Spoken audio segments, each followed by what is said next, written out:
지난 시간에 메사 디 보체의 개념을 여러분들께 설명을 했는데요. 이번에는 그 메사 디 보체보다 훨씬 더 사실은 중요한 이 벨칸토의 가장 기본이 되는 개념, 메짜 보체라는 게 있어요. 메짜 보체. 발음이 어렵죠. 이태리어로 정확하게 이 제타 발음을 하면 짜. 그냥 한국말 짜가 아니라 짜 이런 발음이 됩니다. 어쨌든 메짜 보체하고 메사 디 보체하고는 완전히 다른 거예요. 메사 디 보체는 그냥 음악적인 표현의 어떤 테크닉이고요. 메짜 보체는 발성의 개념입니다. 발성의 개념. 발성에서 나오는 개념이기 때문에 이거는 우리가 반드시 알아야 돼요.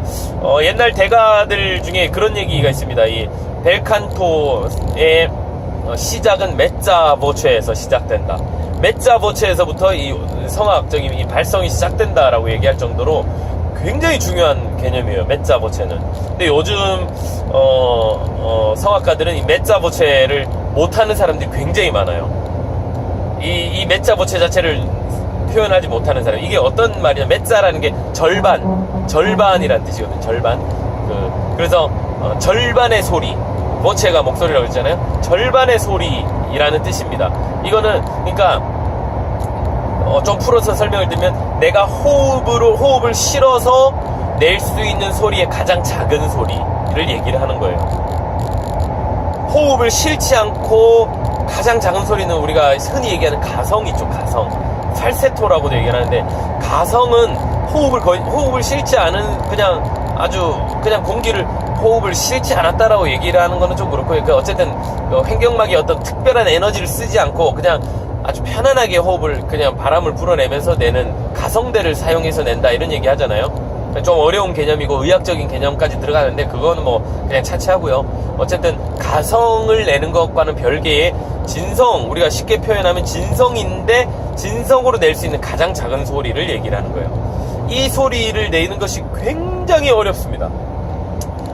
음악적인 표현에서는, 성악에서는 사실은 가성은 쓰지 않거든요. 성악적 발성 테두리 안에는 가성은 들어가지 않아요. 팔세토는 쓰지 않는 개념이기 때문에 그렇게 따지면 우리가 음악적인 소리를 내는 것에서 가장 피아니시모를 얘기를 하겠죠. 그 피아니시모를 우리가 어떻게 내가 내 것으로 만드냐. 그러니까 피아노를 잘 내는 사람이 노래를 잘하는 사람이라 이런 얘기는 많이 들어보셨을 거예요. 같은 개념입니다. 메짜 보체를 잘 내는 것, 메짜 보체를 낼 수 있느냐 없느냐에 따라서 우리가 성악적인 어떤 테크닉이 완전히 이 급이 달라진다 이렇게 표현해도 괜찮아요.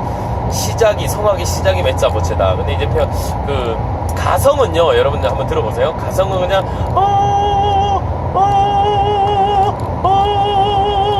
이 성대 자체가 진성대가 있고 그 옆에 진성대 외에 그 다른 부분을 가성대라고 하는 부분이 또 있어요. 이거를 이렇게 그냥 울려서 소리를 이렇게 생성시키는 테크닉이 가성이라고 얘기를 하거든요.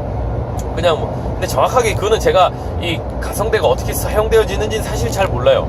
이거는 그냥 들은 거기 때문에 이거에 맞다 아니다에 대해서 뭐 너무 깊이 따지지는 마세요. 그냥 어쨌든 가성대를 써서 내는 소리를 가성이라 이렇게 저도 생각을 하고 있는데 그게 중요하지 않습니다. 어쨌든 그냥 가성을 우리가 하는 소리 우리 다 알잖아요.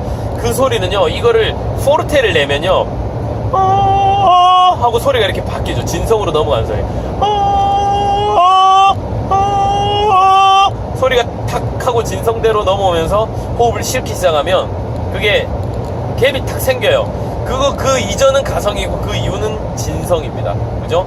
근데 이 메짜 보체는요, 이렇게 구분이 없는 거예요. 왜냐면 진성이기 때문에. 진성으로 낼 수 있는 가장 작은 소리에서 포르테를 내든 뭐 피아노를 내든 이렇게 툭 하고 바뀌는, 뒤집어지는 듯한 현상이 전혀 나지 않아야 됩니다. 그래서 가성으로만 가장 극대화시켜서 소리를 내는 남자 성악가의 영역이 또 있죠. 요즘에 많이 이제 좀 접해볼 기회도 종종 생기긴 하는데, 그 카운터 테너라는 그런 영역은 가성, 팔세토만을 가지고 노래를 하는 거예요. 그 팔세토에도 그냥 진성대를 쓰지 않고 공명만 잘 활용해서 호흡을 쓰기 시작하면 엄청난 소리를 낼 수 있어요. 무대에서는 훨씬 더 진성보다 훨씬 더 멀리 나가는, 제가 그전에도 얘기했지만 여성은 우리가 가성 진성의 개념을 쓰지 않는다라고 얘기했는데 그것도 좀 애매한 부분이긴 합니다.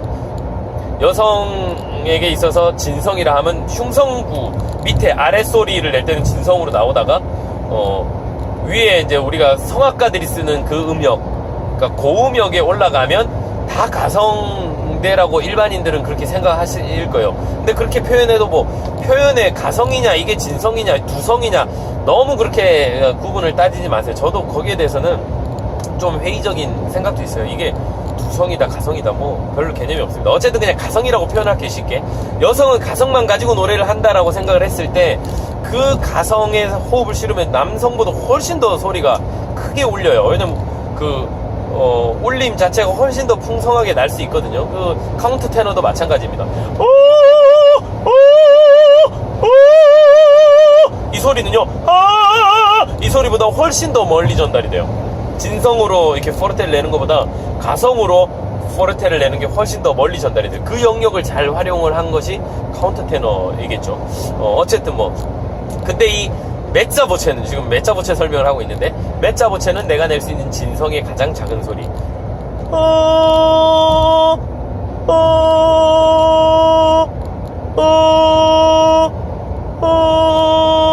이 소리가 메짜보체라고 설명을 할 수 있어요. 그냥 이거는 가성이고요. 이거는 메짜보체고 여기서